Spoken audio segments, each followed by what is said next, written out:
السلام عليكم ورحمة الله وبركاته.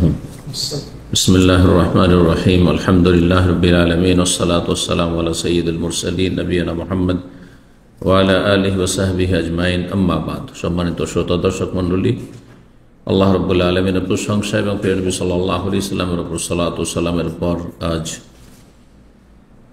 মঙ্গলবার 6 মুহররম 1447 হিজরি মোতাবেক 1 জুলাই 2025 আমাদের ধারাবাহিক প্রশ্ন উত্তর পর্ব নম্বর 96। 10টি প্রশ্ন রয়েছে বিভিন্ন দেশ থেকে আসা। আমরা ইনশাআল্লাহ তাআলা সংক্ষেপে এগুলোর উত্তর দেওয়ার চেষ্টা করব। আল্লাহ রাব্বুল আলামিন যেন সঠিক কথা বলার এবং মেনে চলার তৌফিক দান করেন। প্রথম প্রশ্ন করেছেন, আসসালামু আলাইকুম ওস্তাদ। ওয়া আলাইকুম আসসালাম ওয়া রাহমাতুল্লাহ। আখিরাতে কখন কখন বাবা মা ভাই বোন আত্মীয় স্বজনের সাথে দেখা হতে পারে? আখিরাতে জান্নাতে দেখা হবে, জান্নাতে গেলে হাসর মাঠে দেখা হবে এমন কোনো প্রমাণ আমাদের কাছে নেই, কিন্তু জান্নাতে দেখা সাক্ষাৎ হবে, মিলিত হবে, একসাথে স্থান হবে। এই মর্মে সূরা তুরে আয়াত নম্বর 21 সে আল্লাহ রাব্বুল ইরশাদ করেছেন, ওয়াল্লাযীনা আমানু ওয়াত্তাবাআতহুম যুররিয়াতুহুম বিঈমান, যারা ঈমানদার এবং তাদের সন্তান সন্ততিরা তাদের অনুসারী ঈমানের সাথে, মানে তারা মুমিন মুসলিম, তারা নাস্তিক নয়, তারা মুশরিক নয়, তারা জাহান্নামের পথে চলেননি।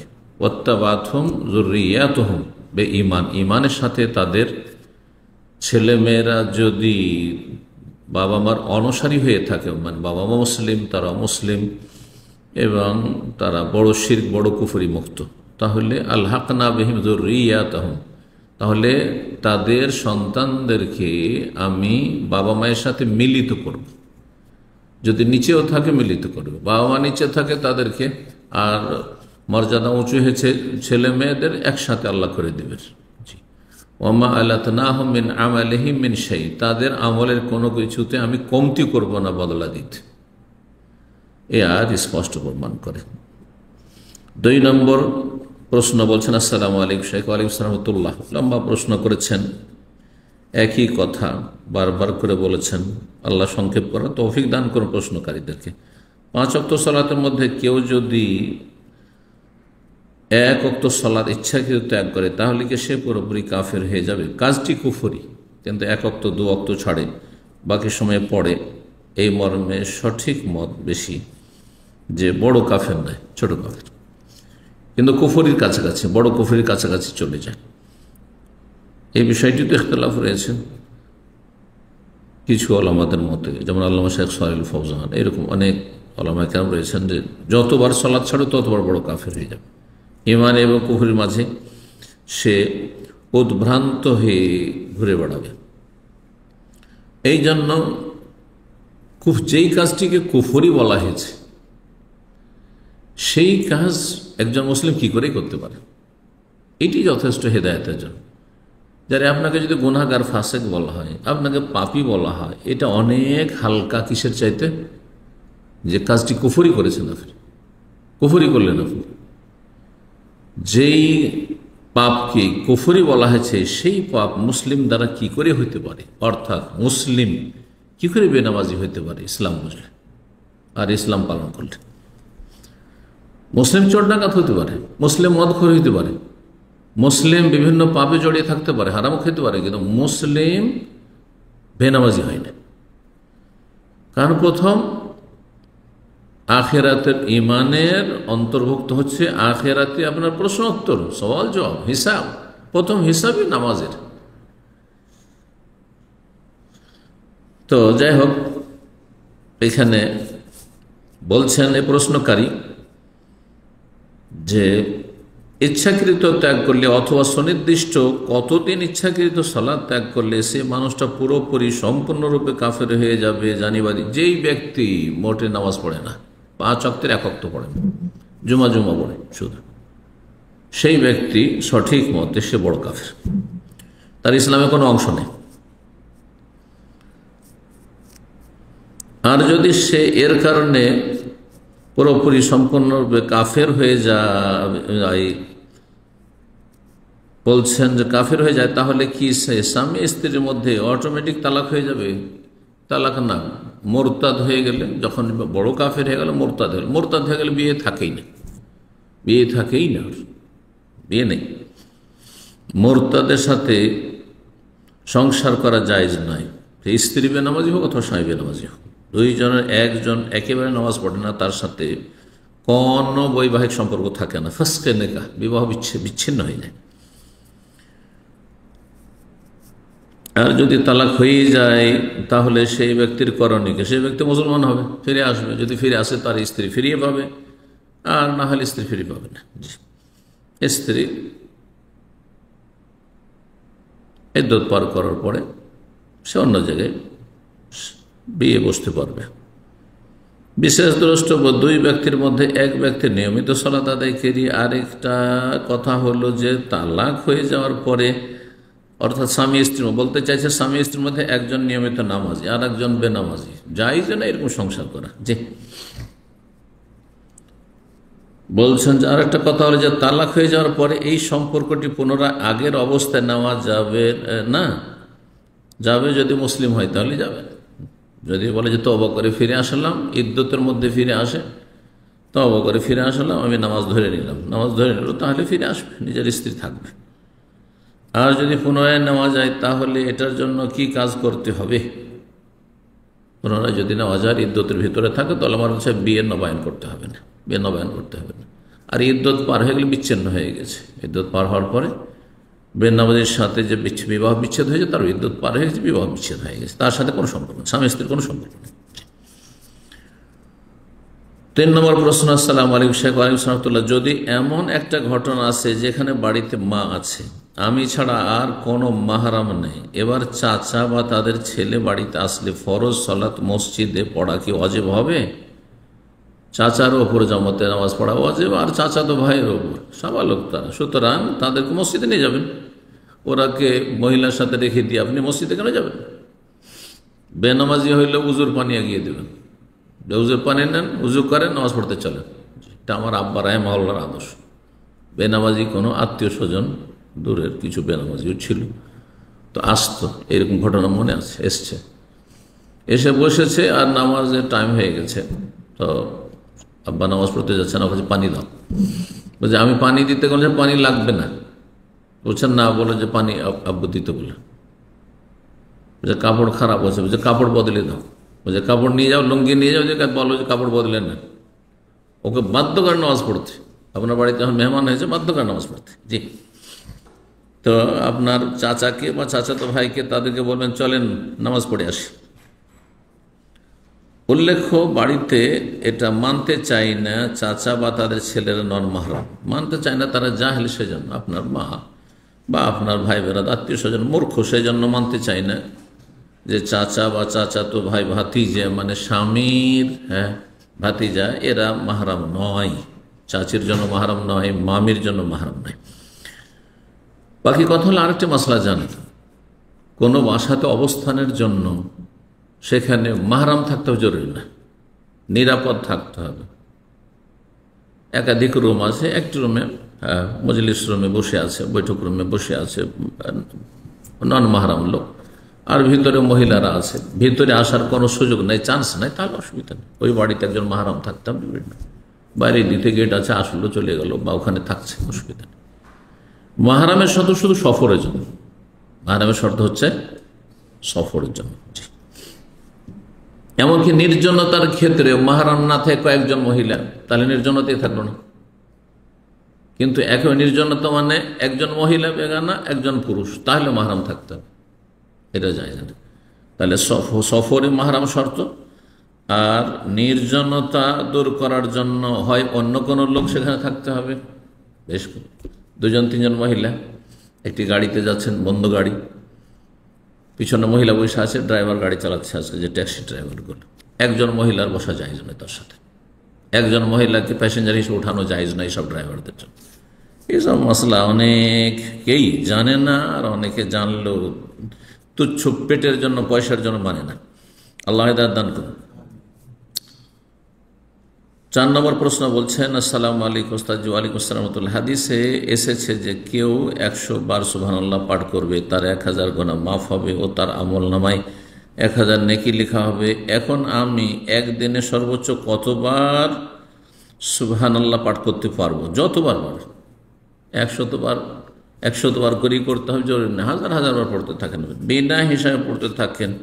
আল্লাহ রাব্বুল আলামিনের কাছে অটোমেটিক হিসাব আছে। এমনি আল্লাহ সব জানছেন যে কত আপনি পড়েছেন, কত করেছেন। অতিরিক্ত উপরন্তু আল্লাহ রাব্বুল আলামিন ফেরেশতা লাগিয়ে রেখেছেন নোট করার জন্য, তারা নোট করেছেন আপনি কতবার পড়েছেন। সুতরাং আপনার গণনার কোনো প্রয়োজন করে না। জি, যদি 100 বার পড়েন তাহলে গণনা করবেন, তার বেশি পড়লে গণনা করার কোনো প্রয়োজন নেই, পড়তে থাকেন।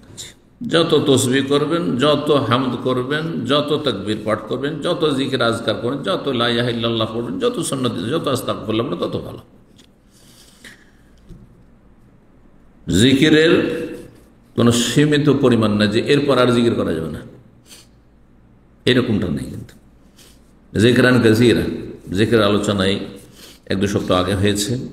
আল্লাহ রাব্বুল আলামিন কয়েকটি আয়াতে কোরআনে কারীমে খুব বেশি বেশি যত পারো জিকির আজকার আল্লাহকে স্মরণ করতে থাকো। অন্তর থেকে স্মরণ করা, মুখে স্মরণ করা, কাজে কর্মে স্মরণ করা, এ হচ্ছে জিকির। 5 নম্বর প্রশ্ন বলছেন, আসসালামু আলাইকুম শাইখ। ওয়ালাইকুম সালাম। থাকার রুম ও টয়লেটের মাঝে দেয়াল আছে, এখন এই দেয়ালের সাথে সেলফে ইসলামী বই বা কোরআন রাখলে কোনো দোষ হবে কি? বাথরুমের দিকে রাখা যাবে না, বাথরুমের অপোজিট দিকে, বিপরীত দিকে রাখা যাবে। কারণ এখানে সেলফ আছে, এখানে সেলফ আছে, আর তার পিছন দিকে টয়লেট আছে, কোনো অসুবিধা নেই। আড় রয়েছে, যদি আড় থাকে তাহলে কোনো অসুবিধা নেই। 6 নম্বর প্রশ্ন বলছেন, আসসালামু আলাইকুম। ওয়ালাইকুম সালাম। কোনো যুবকের ছোটবেলা থেকে মেয়েদের প্রতি আকর্ষণ না থাকলে সে কি হস্তমৈথুন করে যৌন তৃপ্তি নিতে পারবে? যখন আকর্ষণই নাই তো হস্তমৈথুন কেন করতে যাবে? কত বেকুবের বেকুব। চাহিদা নেই, যৌন চাহিদা নেই, কোনো স্ত্রী নারীর দিকে আকর্ষণ নেই, হস্তমৈথুন কি দরকার? বলছেন তারপরে আবার কোন যুবকের মেয়েদের প্রতি আকর্ষণ আছে কিন্তু পরিবার নফল রোজা রাখতে দেয় না, কেন দিবেন না? আপনি রাখবেন। গোনা, যদি গোনার আশঙ্কা থেকে বিয়ে করতে দেয় না, নফল রোজা রাখতে দেবেন না, মানিয়েন না বাপ মায়ের কথা। হয় বিয়ে করেন নিজের খরচে পারলে, আর ছেলেকে বাবা মার অনুমতি লাগে না বিয়ের জন্য, পরামর্শ নিতে পারলে ভালো, মুস্তাহাব কাজ। সাবালক হয়েছেন, পয়সা হয়েছে, বিয়ে করে ফেলেন। বাবা মাকে বলে আমার বিয়ের প্রয়োজন, সরাসরি না বলতে পারে, সামাজিক লজ্জা আজকাল আছে, আমাদের সমাজ আছে, আরব সমাজে এসব কিছু নেই। সরাসরি বলছে আমার বিয়ে দিয়ে দেন, কোনো অসুবিধা নেই, এটি শরীয়ত। সাবালক হয়েছে, আমার বিয়ে দিয়ে দেন। যদি না বলতে পারেন, কাউকে দিয়ে বললাম, কোনো আলেমকে দিয়ে, কোনো ভালো মানুষ, কোনো মুরব্বী দিয়ে, যার কথা শুনবে হয়তো। যদি না শুনে আপনি রোজা রাখেন, বলছেন না বিয়েও করতে দেবো না, রোজা রাখতে দেবো না, শুনিয়েন না। ফালা তোতে হোম, আল্লাহ বলছেন সূরা লুকমান, এইরকম বাপের কথা শুনিও না, এরকম মায়ের কথা শুনিও না। কারণ এগুলি আপনার গুনার দিকে ঠেলে দেওয়া। ফরজ রোজা রাখতে বাধা দেয় মাঝে মাঝে, মোটেই শুনবেন না। ফরজ কেন? যদি গুনার আশঙ্কা থাকা, রোজায় হচ্ছে আমার সমাধান, বিয়ে করতে পারছি না, তাহলে রোজা রাখবেন বিনা হুকুমে, জানাবেন না, তবুও জোর করে রোজা রাখে। এই পরিস্থিতিতে কি সে হস্তমৈথুন করতে পারবে? কোনো মতে হস্তমৈথুন করতে পারবে। হস্তমৈথুন গুনার কাজ, সীমা লঙ্ঘনের কাজ, আল্লাহ কোরআনে কারিমে বলেছেন সূরা মুমিনুনে। নবী সাল্লাল্লাহু আলাইহি সাল্লাম যুবকদেরকে বলেছিলেন যে তোমরা সাবালক হয়েছ, পারলে যদি শক্তি সামর্থ্য থাকে, মোহর দিতে পারো, ভরণ পোষণ দিতে পারো, তাহলে বিয়ে করো। অমাল্লাম ইয়াস্তাতে, আর যদি না পারো, যৌন চাহিদা আছে কিন্তু খরচ খরচা বহন করতে পারছো না, পেটের ভাত দিতে পারবে না স্ত্রীকে, বাসা দিতে পারবেন না, তাহলে ফাআলাইহি বিসসাম, বলেননি যে তোমরা হস্তমৈথুন করো, বলেছ রোজা রাখো। নবী সাল্লাল্লাহু আলাইহি ওয়াসাল্লামের সমাধান নেবেন, কিছু এসব মুফতিদের সমাধান নেবেন না মন গড়াফোন, যে বড় গোনা থেকে বাঁচার জন্য ছোট গোনা করলে অসুবিধা নেই। কোথায় পেলেন আপনি? এই ফর্মুলা কোথায় আছে যে ব্যভিচার থেকে বাঁচার জন্য, সমকামিতা থেকে বাঁচার জন্য হস্তমৈথুন করব? নবী সাল্লাল্লাহু সাহাবারা বলেননি। কোন কেউ যদি বলে থাকে আপনার কোন প্রিয় বক্তা বা হজরত, তাহলে সেটা তার ব্যক্তিগত পকেটের কথা, ইসলামের কথা নয়। আল্লাহ হিদায়াত দান করুন। 7 নম্বর প্রশ্ন বলছেন, আসসালামু আলাইকুম শাইখ। ওয়ালাইকুম সালাম। মোবাইলের অ্যাপস দেখে কোরআন পড়লে কি পূর্ণ নাকি পাওয়া যাবে? পূর্ণ নেকি পাবেন কিসে? নেকি কম বেশি আছে, সবাই আমরা তেলাওয়াত করছি কিন্তু সবার নেকি এক সমান নয়। এক এক অক্ষরে 10 নেকি, মানে আপনারও 10 নেকি আমিও 10 নেকি, এটা জরুরি নয়। হইতে পারে আপনাদেরই বেশি হইতে পারে, হ্যাঁ, পরিস্থিতি বিচার করে আবার আমারও বেশি হইতে পারে, অনেক পার্থক্য হয়ে যেতে পারে। কিসের ভিত্তিতে? সেটা হচ্ছে তাদাব্বুর, গভীরভাবে আয়াতগুলি নিয়ে চিন্তা করা, ফাহাম, অনুধাবন করা, বুঝা যে আল্লাহ কি বলছেন। তাহলে অর্থ যে বুঝে তার নাকি বেশি, যে গভীরভাবে ডিপলি চিন্তা করে যে আল্লাহ এই কথাগুলি বলেছেন, আমার জীবনে প্রতিক্রিয়া হচ্ছে, তাহলে তার কোয়ালিটি আলাদা। আর একটা লোক পড়ে যাচ্ছে, সামান্য বুঝে হয়তো বা কিছুই বুঝে না হয়তো, তার নাকি আর যে ব্যক্তি বুঝে, যে ব্যক্তি গৌরব ফিকির করে গভীরভাবে চিন্তা করে পড়ে, অর্থ বুঝে পড়ে, তার সাথে খুশু বিনয়ী হয়ে কোরআন তেলাওয়াত করতে কান্না চলে আসে, ভিতরটা নরম হয়ে যায়, দুনিয়া তার সামনে তুচ্ছ হয়ে যায়, হ্যাঁ, দুনিয়া বিমুখ হয়ে আখিরাতমুখী হয়ে যায়। জি, আল্লাহ রাব্বুল আলামিন কোরআনে কারিমে তেলাওয়াতের সম্পর্কে কোয়ালিটিতে হাই কোয়ালিটির কথা বলে, যা তুলিয়াত আলাইহিম আয়াতুহু যাদাতহুম ঈমানা, ঈমান তাদের বেড়ে যায়। আয়াত আল্লাহ বলেছেন যে তারা যখন কোরআনে কারিম তেলাওয়াত করে তখন খাররু সুজ্জাদান ওয়া বুকিয়া, যেখানে সিজদা রয়েছে কোরআনে কারিমেতে, তারা তখন সিজদায় লুটিয়ে পড়ে, কান্নায় ভেঙে পড়ে, কান্না আসবে। তেলাওয়াত করছেন আর হাসাহাসি করছেন, আমোদ ফুর্তি করছেন, এদিকে গাল গল্প চলছে, তেলাওয়াত চলছে, এতে কোনো খুশু নেই। তেলাওয়াত হচ্ছে ইবাদত, যেমন সালাত হচ্ছে ইবাদত। এখন সালাতে যদি দুনিয়াদারি করতে থাকে, দুনিয়া সব চিন্তায় ঘুরপাক খাচ্ছে, কোনো খুশু নেই, বিনয়ী নন আপনি, তাতে আপনার একাগ্রতা নেই, আখিরাতমুখী হতে পারলেন না, অন্তরটা নরম হইল না, তাহলে সেই নামাজ শুধু ঠিকে সারা নামাজ, মানে ফরজ আদায় করা নামাজ, ফরজ আদায় হবে। ঠিক ওই রকমই কোরআনের কারিম তেলাওয়াত, কোরআন কারিমের তেলাওয়াত আপনি যা থেকেই করেন না কেন, আসল কোয়ালিটি দেখতে হয়, অর্থ বুঝছেন কিনা, গভীরভাবে আয়াতগুলো নিয়ে চিন্তা করছেন কিনা, আপনার মধ্যে খুশু আসছে কিনা, এগুলো হচ্ছে কোয়ালিটি।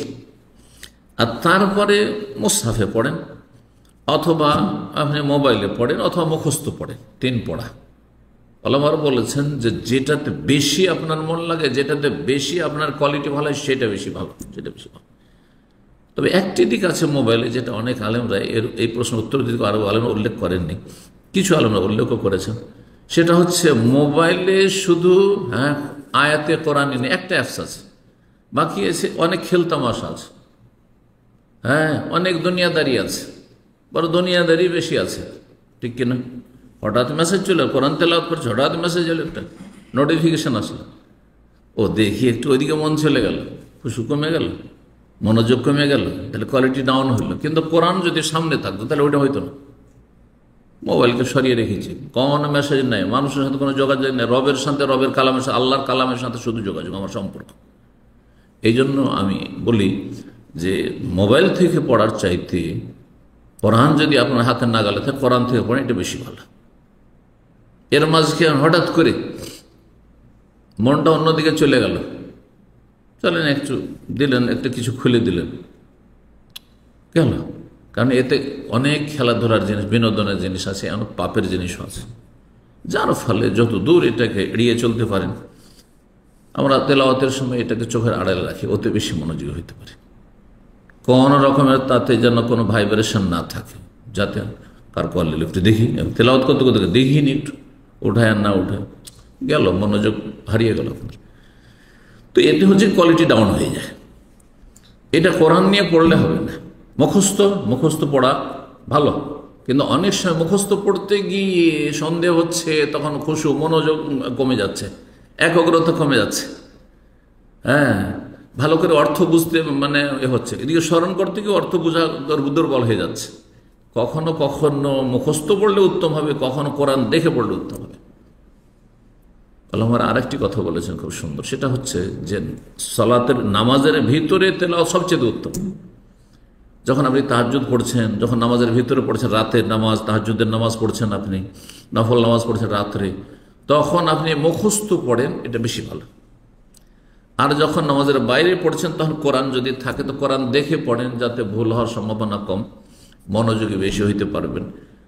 আল্লাহ তাআলা আলাম।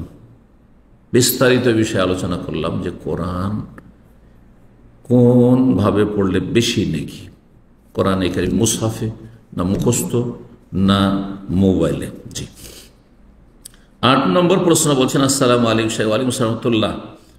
মহান আল্লাহ বলেন, হে আদম সন্তান, তোমরা জামাতে সালাত আদায়ের উদ্দেশ্যে যে কোনো মসজিদের নিকটবর্তী হতে চাইলে সুন্দর পোশাক পরিচ্ছদ গ্রহণ করো। হুজু জিনাত ইনদা কুল্লি মসজিদ, প্রত্যেক মসজিদে গেলে, জামাতের কথা সেখানে নেই, মসজিদে গেলেও ভালো পোশাকে যাওয়া উচিত। যে কোনো মসজিদের নিকটবর্তী হইতে চাইলে সেখানে সুন্দর পোশাক গ্রহণ করো। সূরা আরাফ আয়াত নম্বর 31। আমি সাধারণত মাথায় টুপি পরি না, নামাজের সময়ও পরি না, কিন্তু এই আয়াতের আলোকে শুধুমাত্র মসজিদে যাওয়ার সময় নামাজের জন্য মাথায় টুপি পড়লে কি বিদআত হবে? যদি এটাকে সুন্নত মনে করেন, আর যদি মাথায় টুপি না দিই তাহলে আমার সুন্নতের খেলাফ হয়ে গেল, তাহলে এটা বিদআতের কাছাকাছি চলে যাবে। শুধু আপনি মাথা ঢাকবেন নামাজের জন্য, এই রকমের দলিল কিছু নেই আমাদের কাছে। তবে মাথা ঢাকাটি এটা আমাদের ভারত, বাংলাদেশ, পাকিস্তানে টুপি দ্বারা মাথা ঢাকা এটা ইসলামী সাজ, সুন্নত বলছি না। আমি একটা আলোচনাতে জন্য এক কথাতে বলেছি, টুপি পরা সুন্নত নয়, কিন্তু ইসলামী সাজ। মানে টুপি দেখলে বোঝা যায় মুসলিম। দাড়ি নেই, আজকাল অধিকাংশ মুসলিমদের দাড়ি নেই, এবং তার সাথে টুপিটা যে থাকলে বোঝা যায় যেন মুসলিম, কিন্তু টুপিও নেই দাঁড়িয়ে নেই, তো কী করে বুঝবো? তো বোঝাই মুশকিল। আমার এরকম হয়েছে, পিস টিভিতে গিয়ে বোম্বাইতে এরকম হয়েছে, জুমার দিন জানি না অপরিচিত জায়গায় যাচ্ছে, রেকর্ডিং স্টুডিওতে যাচ্ছে, জুমার টাইম হয়ে গেছে, ডানে বামে কাকে, হিন্দুকে জিজ্ঞেস করো তো মসজিদে হদিস দিতে পারবে না, খ্রিস্টানকে জিজ্ঞেস করো দিতে পারবে না, তো মুসলিম চিন্তা দেখছি কটা লোক যুবক ছেলে টুপি মাথায় দিয়ে আসছে, দাঁড়িয়ে নেই কিন্তু টুপি মাথায় দিয়ে আসছে। আমার কাজ হয়েছে, প্রায় 11টা হতে যাচ্ছে, জুমার টাইম হতে যাচ্ছে, কোনো একটা মসজিদ ঢুকতে হবে। তখন তাদেরকে থামিয়ে দিয়ে, গাড়ি থামিয়ে দিয়ে জিজ্ঞেস করলাম, বলছে হ্যাঁ এইখানে মসজিদে ডানে বামে অনেক মসজিদ আছে। তাহলে কোথায় কাছে কোন মসজিদ? এইখানে মসজিদ আছে। এখন যদি বলি যে আহলে হাদিস মসজিদ কোথায় আছে, হতে পারে বেরলভী মাজার পূজারি, হতে পারে দেওবন্দি সুফি, হ্যাঁ তরিকতওয়ালা, তখন আমরা হেকমা অবলম্বন করলাম। আমি বলছি তার সাথে কথা, আমার সাথে দু একজন আরও আছে। তো আমি বললাম যে মসজিদটা দেওবন্দি না বেরলভী? মানে বেরলভী মানে মাজার পূজারি, দেওবন্দি মানে 50-50 বেদাতি, হাফ বেদাতি। প্রকাশ্য বড় শিক্ত করে না, কিন্তু বেদাত অনেক আছে। তো দেওবন্দি না বেরলভী? তো বলছেন না আহলে হাদিস মসজিদ আছে। আলহামদুলিল্লাহ, এই লোকগুলো আহলে হাদিস আছে, এই যুবক ছেলেগুলো আহলে হাদিস, বুঝতে পারলাম। তো বলছে আমরা তো মসজিদে যাচ্ছি, তো চলেন, গাড়ি খালি, বড় গাড়ি ছিল, সম্ভবত ইনোভা ছিল অথবা কিছু ছিল, বড় গাড়ি, জিপ ছিল। তো গাড়িতে উঠিয়ে নিয়ে চলে গেলাম মসজিদে, নামাজ পড়লাম সুন্নতি, আলহামদুলিল্লাহ। জি, তো কি বলছিলাম, দাড়ি ছিল না, কিন্তু টুপি দেখে চিনতাম যে এই এলাকায় মুসলমান আছে। আরও আরেকটি কথা, এলাকায় ঘুরছি, নতুন শহর, বুঝতে পারছি না, কারণ অধিকাংশ মুসলিমদের দাড়ি নেই। যদি টুপিও না থাকে তো চিনতেই পারবো না যে এই মহল্লাগুলিতে কোনো মুসলিম আছে না হিন্দু খ্রিস্টানদের মহল্লা। তখন ওই টুপি দেখে চিনতাম পুরুষদের, আর মহিলাদের বোরখা দেখে চিনতাম। ভারতের দিল্লিতে আর বোম্বাইতে আমরা এইভাবে চিনি যে হ্যাঁ এই এলাকাতে মুসলিম বাস করে, যখন দেখি যে কিছু বোরকা পরা মহিলা বেরিয়েছে, কিছু ওই টুপিওয়ালা পুরুষ বেরিয়েছে, তখন চিনতে পারি। তাহলে এর ফায়দা অবশ্যই আছে, ইসলামী সাজের ফায়দা আছে, কিন্তু সেটাকে সুন্নত মনে করবেন না। আর মসজিদের গেটে এসে আপনি টুপি মাথায় দেবেন, তারপর ঢুকবেন, আবার গেটে বেরিয়ে খুলে নেবেন, এগুলো তরিকা ঠিক নয়। তারপরে কেউ যদি বিনা টুপিতে যায় তাহলে কি করবে, ওই নোংরা কাশপোটা মোছা, পকেটে রুমাল আছে, মাথায় বেঁধে নিল, এইগুলো ভুল কাজ। তারপরে ওই আপনার তাল পাতার, খেজুর পাতার টুপি আমাদের দেশে থাকতো, আর এত গন্ধ আর ময়লা হয়ে আছে, আর তাতে ছাড় পোকাও ঢুকে আছে, উঠিয়ে মাথায় দিয়ে দিল। না দিলে আপনার যদি খালি মাথায় নামাজ পড়ে, উঠিয়ে কেউ মাথায় আপনার চাপিয়ে দেবে, এগুলো বেদাত, এগুলো বাড়াবাড়ি। বাকি কথা হলো সুন্দর সাজে সালাত আদায় করা বেশি ভালো, যত সুন্দর সাজে সালাত আদায় করেন তত ভালো। টুপিকে সুন্নত বলবেন না, কিন্তু টুপি ভালো জিনিস, বিনা টুপিতে ঘুরে বেড়াবো শুধু, এতে কি সম্মান পাচ্ছেন? এতে সম্মান আরো কমে, এটা সম্মান আরো কমে। আরবদের মধ্যেও টুপির সাথে গুতরা থাকলে বেশি সম্মান। গুতরা রুমাল যদি না থাকে তো কমপক্ষে টুপি থাকলে একটু সম্মান আছে, টুপি নাই একেবারে তাহলে 3 নম্বর, হ্যাঁ, 3rd ক্লাসে। জি,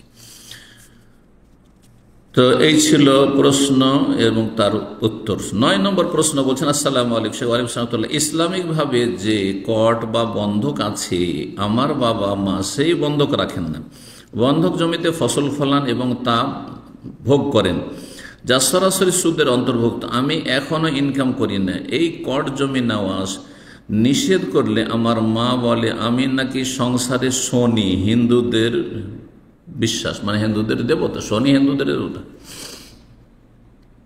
আপনার মা শিরকি কথা বলেছে। যেই ব্যক্তি বলবে কোনো খারাপ লক্ষণকে শনি, আর ভালো হলে এটা হচ্ছে আমার লক্ষ্মী, হ্যাঁ, এগুলি হচ্ছে শিরকি কথা। এই মেয়েটি আমার লক্ষ্মী, এই বৌমা আমার লক্ষ্মী, এগুলো শিরক। জি, এগুলো শিরক। জি, আল্লাহ হেদায়েত করুক আপনার মাকে। এমত অবস্থায় আমি চাচ্ছি যে নিজ বাড়ি ছেড়ে বাইরে গিয়ে কামাই করি, যেহেতু ওনারা এখন ওই হারাম ইনকাম ছাড়বেন না, আর আমিও ওই টাকার পেছনে শ্রম দিতে চাচ্ছি না। আমি একমাত্র সন্তান, সে হিসাবে বাইরে থাকলে বাবা মায়ের হক নষ্ট হবে কি না?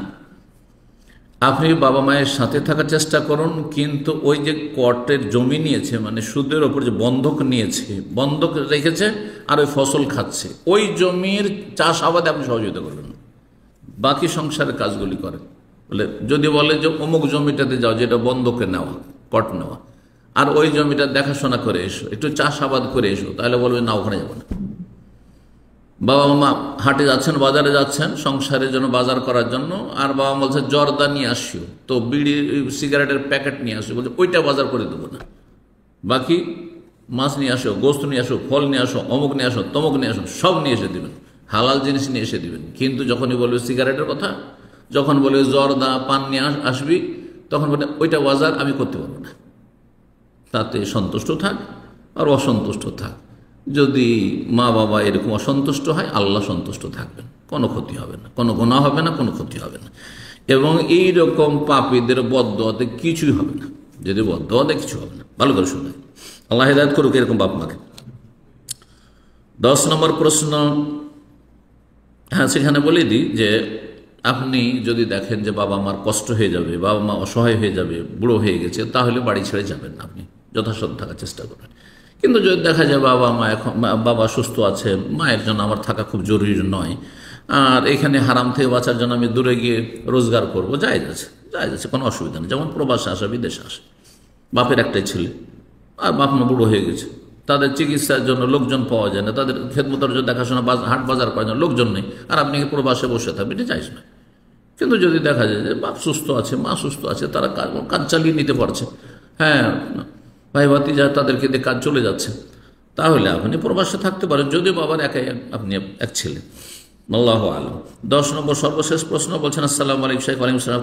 2014 সাল থেকে আপনার আলোচনা শুনে অনেক উপকৃত হয়েছি এবং কোরআন ও সহিহ হাদিসের দাওয়াত পেয়েছি। আল্লাহ আপনাকে উপকারী জ্ঞান দান করুন, রিজিকে বরকত দান করুন এবং আপনার মাধ্যমে আমাদেরকে আরও উপকৃত হওয়ার তৌফিক দান করুন, আমিন।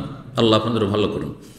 বলছেন মাছের রক্ত, প্রশ্ন, মাছের রক্ত পাক না নাপাক? মাছের যে রক্তগুলি রয়েছে মাছ কাটার পরে, এই ভাই বলছেন যে মাছের ব্যবসা করি, তো সংক্ষেপে আমি তার প্রশ্নটি পড়লাম। তো অনেক সময় কাপড়ে লেগে থাকে, অনেক সময় গায়ে হাতে লেগে থাকে, সালাতের টাইম হয়ে যায়, তাহলে কি এগুলো ধুইতেই হবে নামাজ পড়ার জন্য, আর কাপড় পরিবর্তন করতেই হবে?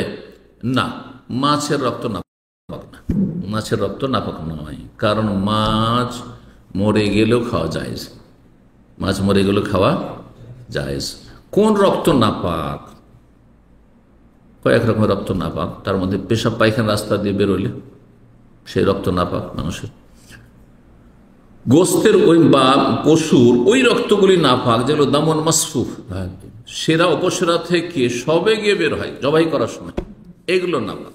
কিন্তু গোস্ত আপনার জবাই টবাই করার পরে গোস্তের গায়ে লেগে আছে, গোস্ত ধোয়ার সময় কিছু রক্ত বেরোয় না, এগুলো ধরেন একটা কাপড়ে আপনি বেঁধে নিয়ে আসছেন গোস্ত, তাহলে এই রক্তগুলি নাপাক নয়, এই রক্তগুলি নাপাক নয়।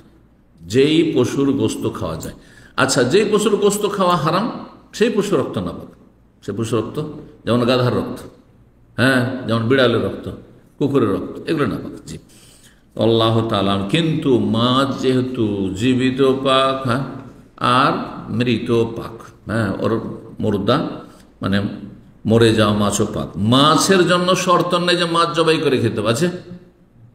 যদি মাছের রক্ত নাপাক হইতো, ওলামারা বলেছেন, তাহলে তার জবাই করা শর্ত হতো হালাল করার জন্য।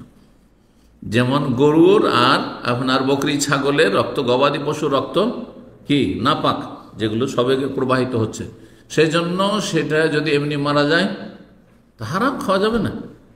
জবাই করলেন, আঘাত করলেন, পাথরের আঘাত করলেন, লাঠির আঘাত করলেন আর মেরে ফেলে দিলেন, খাওয়া যাবে না, হারাম। শর্ত হচ্ছে বিসমিল্লাহ আল্লাহ আকবার বলে জবাই করা, কিন্তু মাছের জন্য জবাই নাই।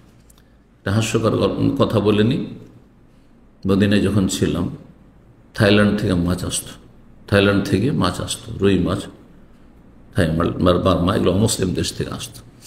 এই দেশে যেহেতু জবাই করার সার্টিফিকেট না থাকলে, যদি স্টিকার না থাকে তো গ্রহণযোগ্য নয়, তো এই মূর্খ ব্যবসায়ীরা ভেবেছে মাছের ওপর স্টিকার লাগাইতে হবে। তো গোস্তের যে ফ্রোজেন প্যাকেট আসছে সেগুলো তো লাগাচ্ছে আরবিতে জবেহ আলা শরিয়াতুল ইসলামী, জবেহ আলা শরিয়াত ইসলামী তরিকায় জবাই করা হয়েছে। এগুলো গোস্ত যে অস্ট্রেলিয়া, বিভিন্ন নিউজিল্যান্ড থেকে গোস্ত আছে না, এইসব গোস্তগুলোর প্যাকেটে তো লাগানো থাকে। কিন্তু দেখি একটা মাছের প্যাকেট, বাঙালি কালাম আমরা গিয়েছি, সুবহানাল্লাহ, পড়ে তো হাসতে হাসতে আমরা মদিনা ইউনিভার্সিটির ছাত্র সব, আমাদের আশ্চর্য লাগলো যে কিভাবে প্রতারণা আর কি শয়তানি। জবেহ আলা শরিয়াতুল ইসলাম মাছের গায়ে লেখা আছে, কথা বুঝতে পারছেন না?